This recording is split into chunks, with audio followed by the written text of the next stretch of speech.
So Han won yellow, still going strong 2 weeks later. Welcome to week 11 of Secrets of Power PQ season. This week I will not be using a PowerPoint just because of time constraints. That's also why this is coming out a couple days later than normal. I had wanted to get this out earlier for the people going to Milwaukee. I know most of my team's already flying out that's going. But let's dive into the data of the last 2 weeks, see what's changed, and what Milwaukee might be looking like.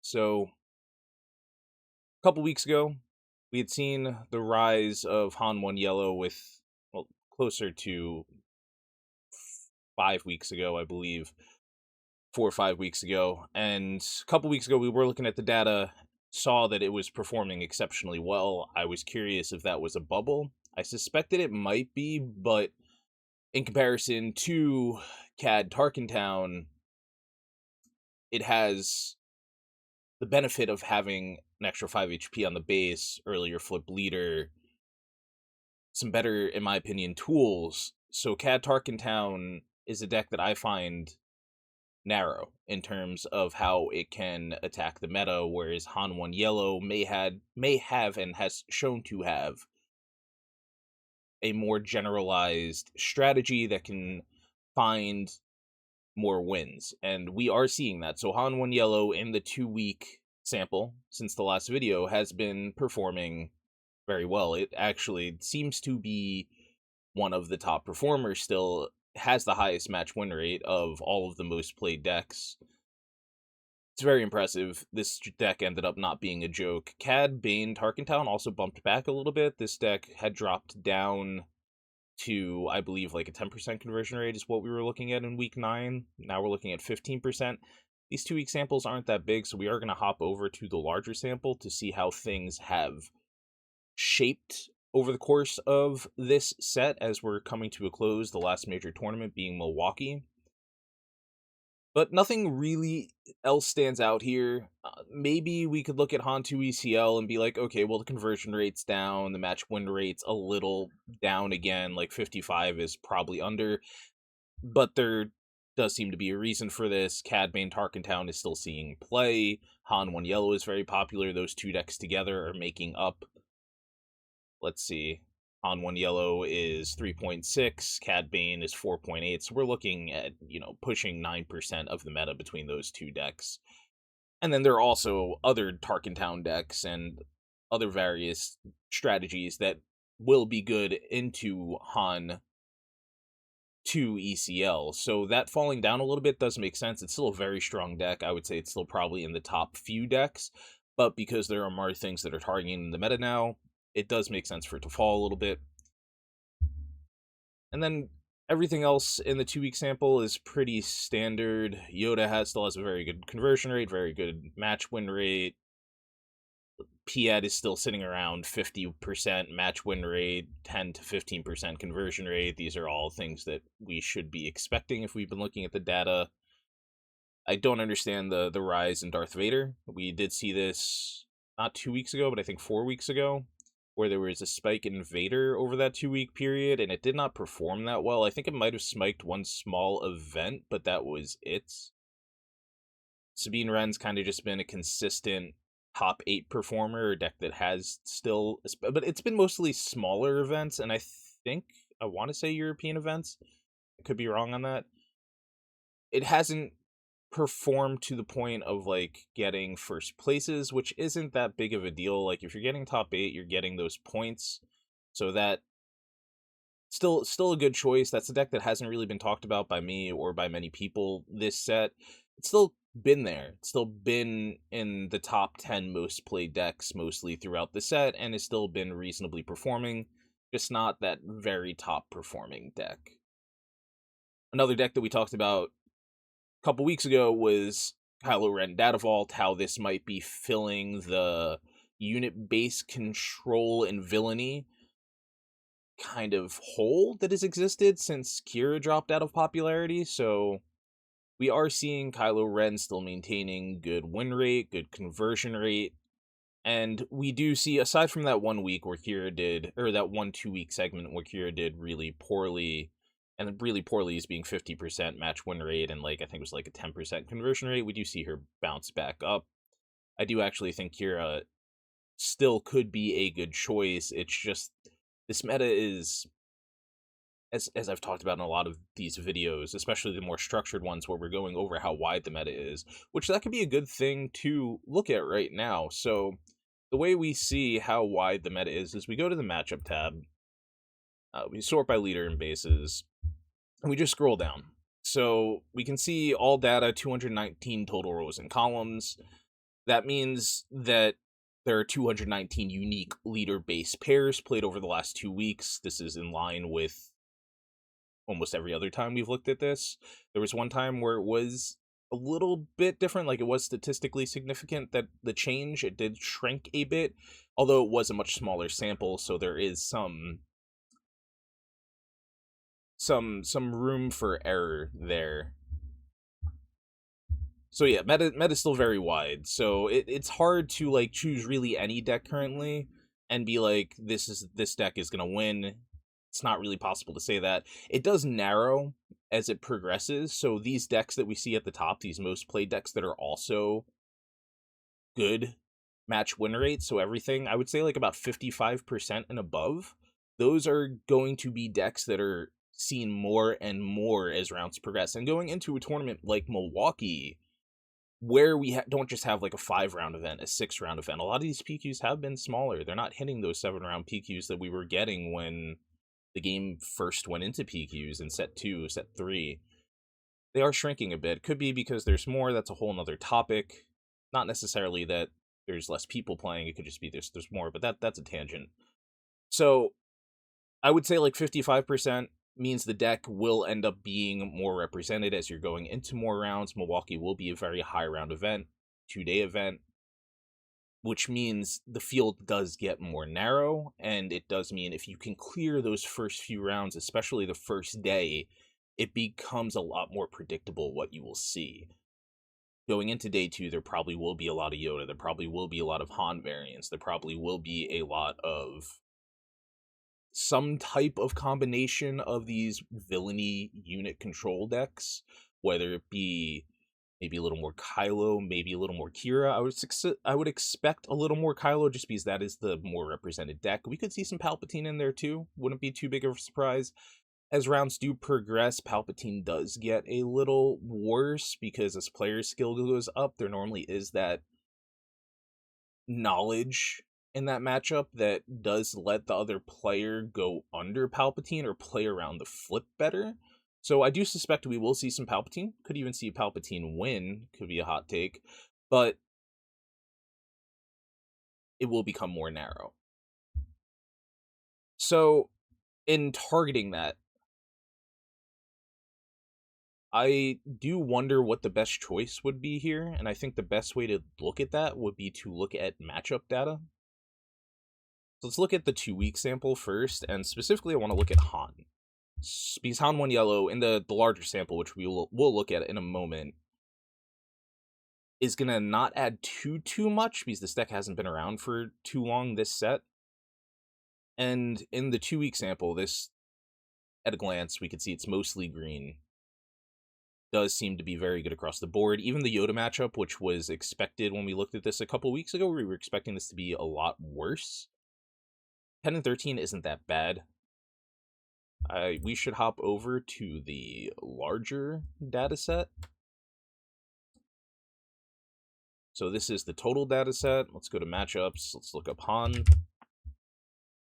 We do get a little more added to it. The Yoda matchup does then look a little worse. I think that's probably around, we can look at 40%. Yeah, it's around 40%. So we are seeing that, I mean, the reason why we don't look at percents normally is because these samples are so small. Like, that doesn't tell us too much. We do get a general sense, like, this is a favored matchup, this is an unfavored matchup, but, like, even 29 and 42, we're looking at around 70 games there. That's not that big, so it probably is a losing matchup. How losing it is in question. Maybe it is more towards that 10 and 12 number we were looking at in the smaller sample. Point being, Han 1 Yellow looks extremely strong here, and let's just use the larger sample in general. Looking at just briefly going over the smaller sample, I mean, there's just not too much data here. Yeah, like everything's about where it should be. Yoda's losing into Kylo, which is one of the things we talked about. Yoda's losing into the Han decks. Yoda's about even into Sabine. I would expect this to be slightly unfavored for Yoda. Probably not this close to even. The matchup in the Han 2 ECL went better for it over the 2-week sample. Wouldn't expect that stuff to continue, though. So looking at the larger sample, just going over the most played decks, if it lets me. Let's go to win-loss. So we could like bounce back and forth. So the Yoda matchup into Han 2 ECL is looking like it is only around 40%, which isn't that bad for a losing matchup. The blue matchup for Yoda is just under 40%. It's really that Kylo Ren matchup, 26-69, that is concerning here. The Kira matchup being around 50-50, I am a bit surprised about now that we've gotten more data on it. I was expecting this to end up favoring Kira.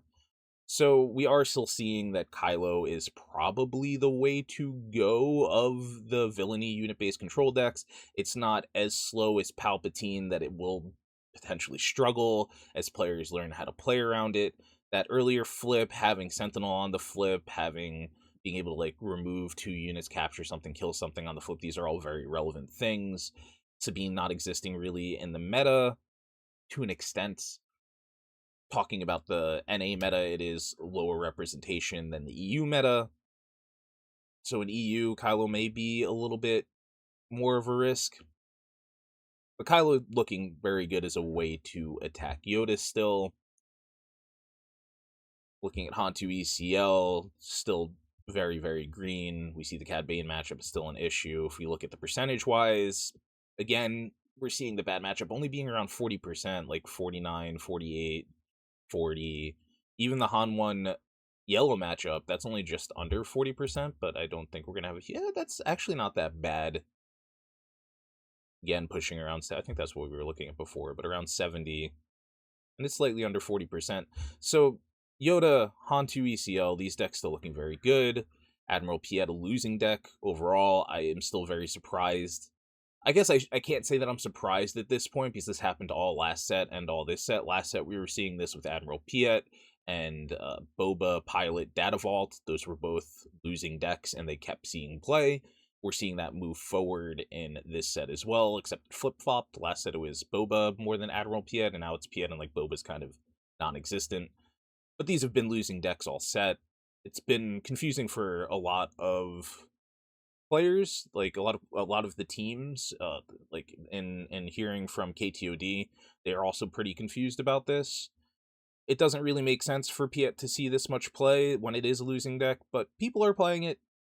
Maybe they get lucky, maybe they spike an event. I've talked about it briefly in saying that there is some logic to it if you want to high roll an event. It's just you're going into it with statistically being more likely to lose, but it's like you have the chance of just high rolling your opener, and if you high roll that opener, then you kind of just win into most decks. But even the thing is, even if you high roll the opener, you still can lose.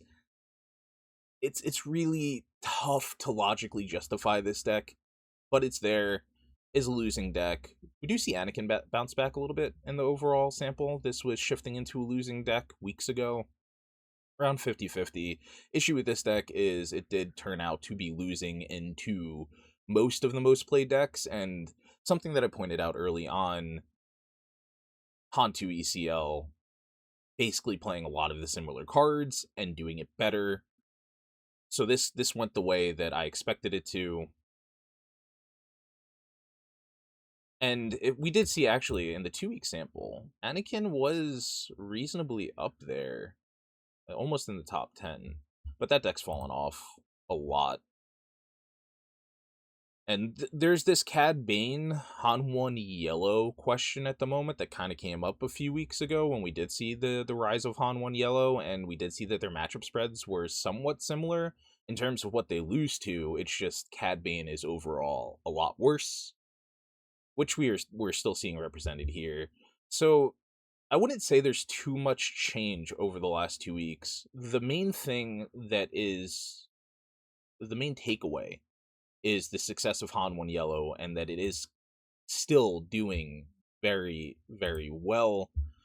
So, like, going into Milwaukee, what I am expecting is a slight rise in Han 1 Yellow. I'm not expecting it to. I'm not really expecting anything to be too high in day one. So, day one, the meta will still most likely be really wide. That trend line isn't going to change much. It will shift slightly. It does for these larger events where the more tested decks do end up being a little more represented. So these numbers will probably shift up by 1, 2, maybe 3%. It won't be a huge shift on these better performing decks. I'm not really expecting it to happen with Cad Bane. Cad Bane, expecting it to be around 5%. Han 1 Yellow, expecting it to be around 5%. Piet should shift down, but if there's one thing that we should have learned is it's probably going to stay around 5%. Like, this one I don't expect to rise, but I do expect it to stay around 5. And then Yoda and Hantu ECL. Yoda is probably going to shift up from Milwaukee. Hantu ECL, I'm not sure. It's really hard to analyze this one currently, because if Han 1 Yellow and Cadmain Tarkentown are making up 10% of the meta, possibly a little more for Milwaukee. Maybe this isn't, it's just 10% isn't that much. It's just that thing of this is a long form event. And this isn't necessarily the strongest spot to be. This actually, of the three, like we talked about that counter tree a lot in previous weeks, where we have like unit-based control beating Han 1 Yellow, Cad Tarkentown, those like small tempo, small control, small mid-range decks. And then we have those decks beating Han 1 decks, because they're able to take the board from them and keep it. The way that was before was the two strongest sides of it were the Han 2 and the unit-based control. Like, so this would be Han 2 ECL and Han 2 Blue, and then unit-based control, and those were the two strongest points on that triangle. I do think this might have shifted now with Han 1 Yellow. Han 1 Yellow has shown that it is able to survive a wider meta, which Cad Tarkentown wasn't really able to do. So that means that Han 1 Yellow and unit-based control might be the more represented, which then leads to the conclusion that unit-based control is probably going to be in the best position for this event, which is a small shift from what I've been saying in previous videos, where I'm like, I personally would probably be on unit-based control, but I do think the right thing to be on is Hantu ECL or Hantu Blue, because that seemed to be the strongest point in the triangle.